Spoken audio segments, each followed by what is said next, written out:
All right, let's get started. We're going to start.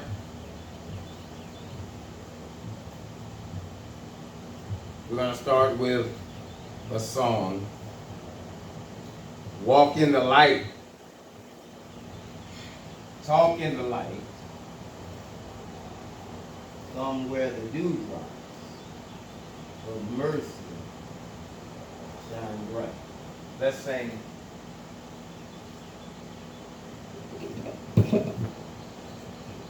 Walk in the light, talk in the light, come where the dewdrops of mercy shine bright, shine all around us by day and by night. Jesus, the light of the world. All right. It's good to be here this morning. It's good to be here this morning. I believe that someone died on last night. The Spirit is telling me that 4 o'clock this morning, some elderly woman passed away, and she left behind her grandchildren and her daughters. She didn't have any sons, she had all daughters, and she left behind her daughters to fix and mend the broken hearts of the rest of the family members. I stopped by to tell you today that you ought to lift up holy hands wherever you are. You ought to speak in the Spirit. And you ought to tell that devil, you got to leave that family alone, because they are alone right now. Those grandbabies really love their grandmother. She was a woman, but she was also their knight in shimmering armor. This woman that died, she had a great love for the United States of America. She was an all-American girl. And if you were to call her name Elizabeth, she would not be able to answer in the natural or the physical realm. But I stopped by to tell somebody Elizabeth will live on because she had the mind of Christ. She will live on because she had the spirit of Christ. She will live on because she had the heart of Christ. And all that can be said about her is Elizabeth just wanted to do her master's will.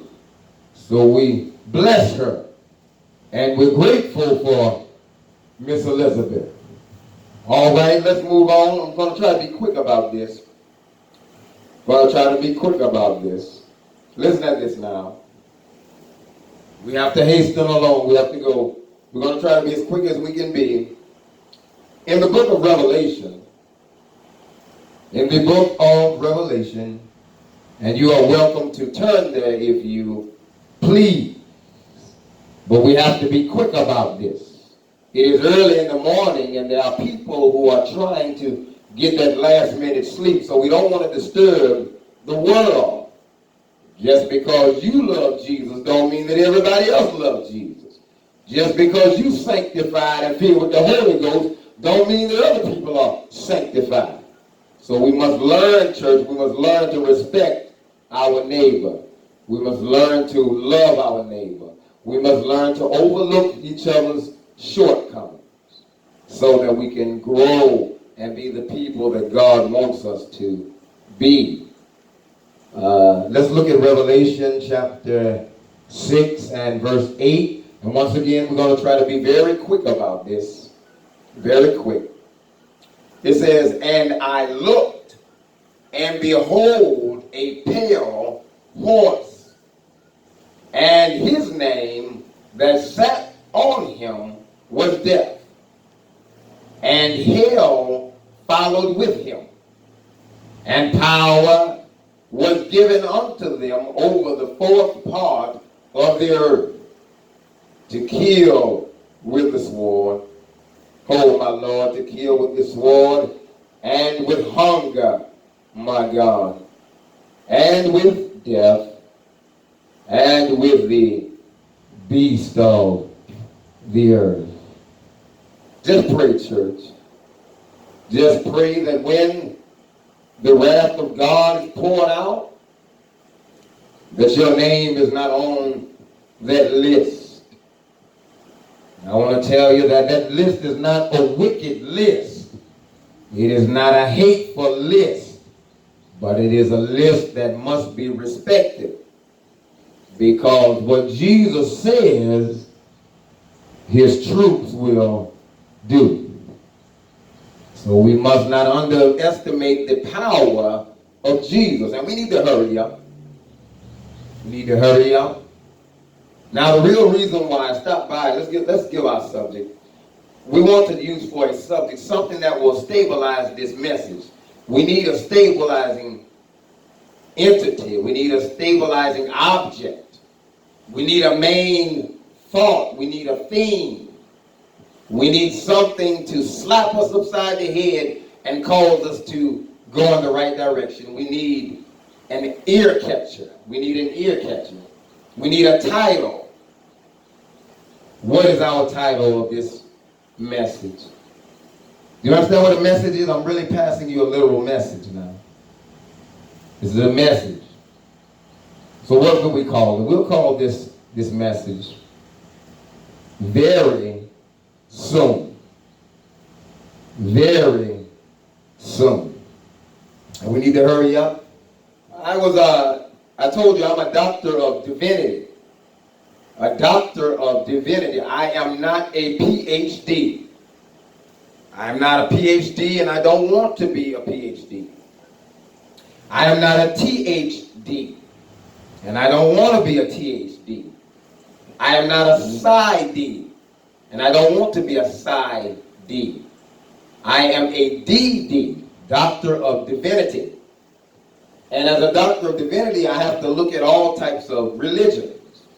And it's my job to break these religions down and investigate these religions and try to find the best way to bring out the truest meaning of what that religion stands for. That is a Doctor of Divinity. So now, I was reading my tarot cards. I don't mean to upset you. Okay? You smoke crack, right? You do ecstasy. You do Molly. Don't you do Molly? Shake your head and say, yes, I do Molly. Say, yes, Pastor, I do Molly. Okay, so why can't I read the tarot cards? Why can't I read it? Why can't I read the tarot cards? The tarot cards will not harm my body in any type of way.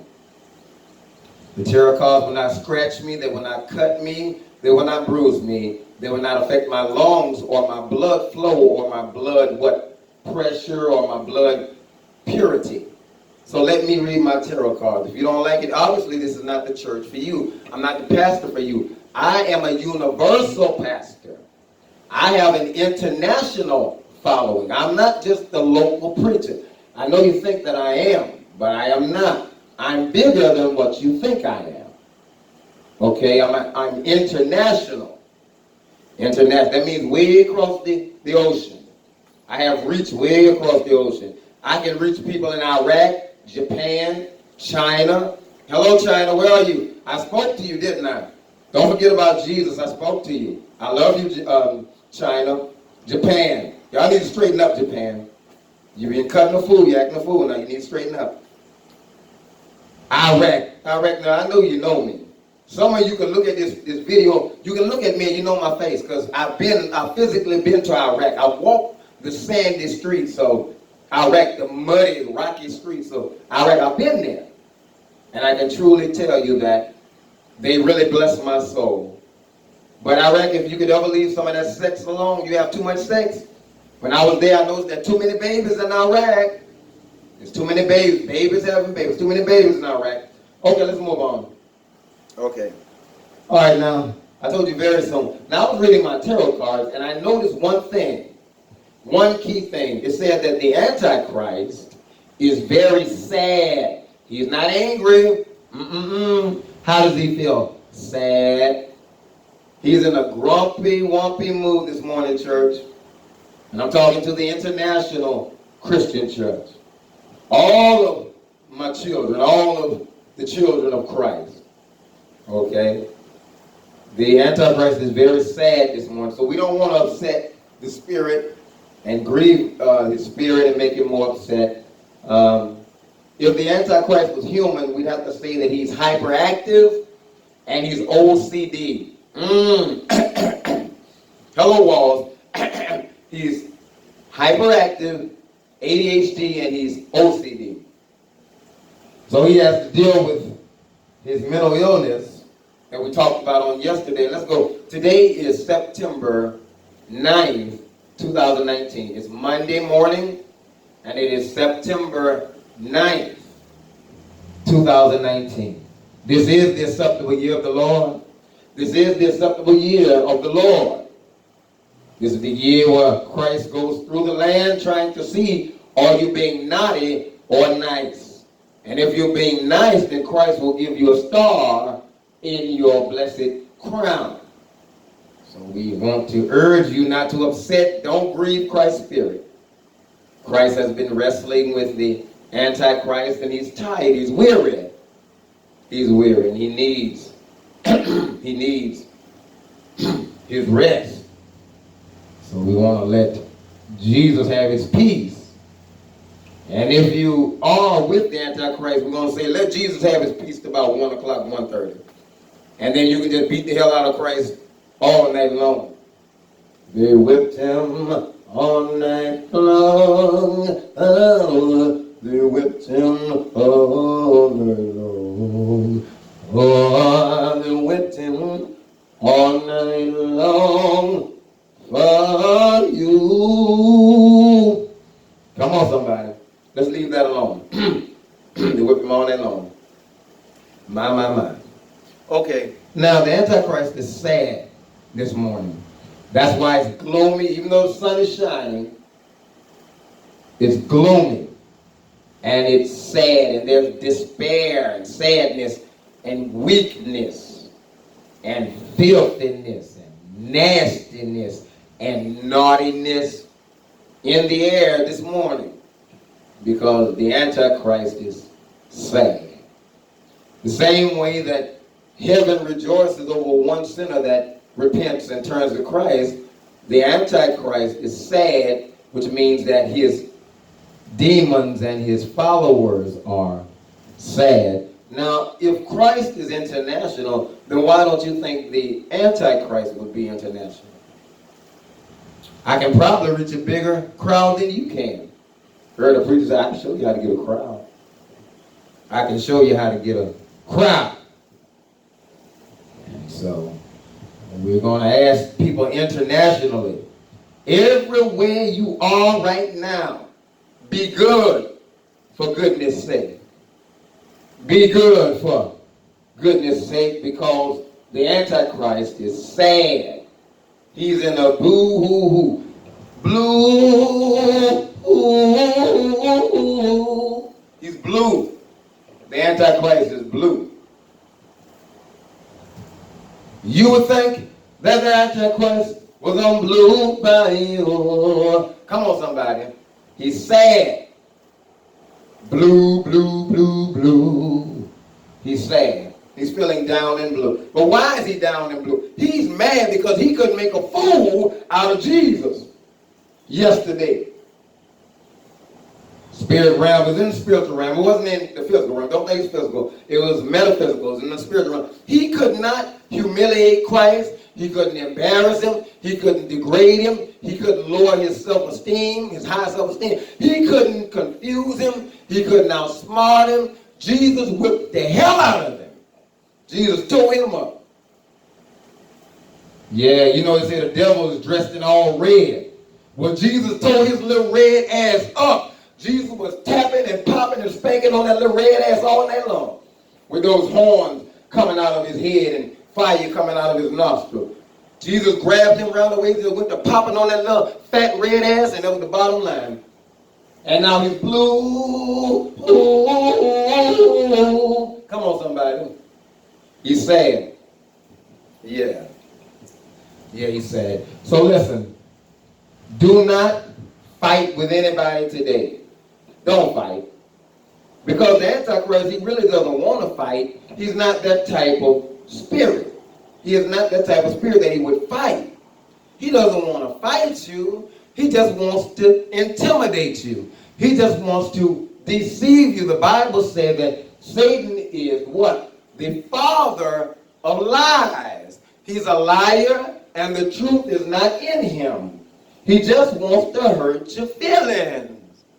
He just wants to make you feel blue. Ooh. He just wants you to feel blue, as if you live on blue bayou. Come on, somebody. He just wants to hurt your feelings. So don't let him hurt your feelings. Now, should we continue in sin? That's what the Apostle Paul said.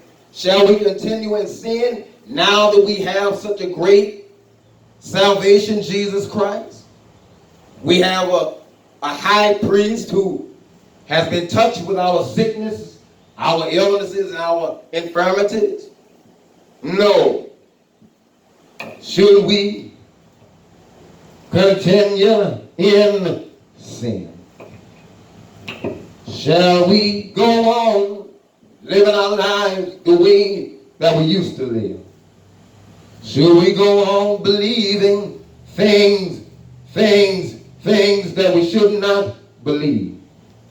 Should we go on walking in a manner that's unpleasing to Jesus the Christ? Should we go on laughing and joking, eating and drinking and being merry, knowing that the world is sin sick? Should we go on and just walk on by when we see our brothers and sisters in need? Should we go on and drive down the freeway, splashing water, splashing water, splashing water on our brothers and our sisters as we travel in our Lincoln Continental, our BMW. But I'm happy today that I found out it's my job to get the hell up early in the morning, walk outside, see the bright sunshine, see the bright sunshine. The sun is shining, the sun is shining. It shines for me.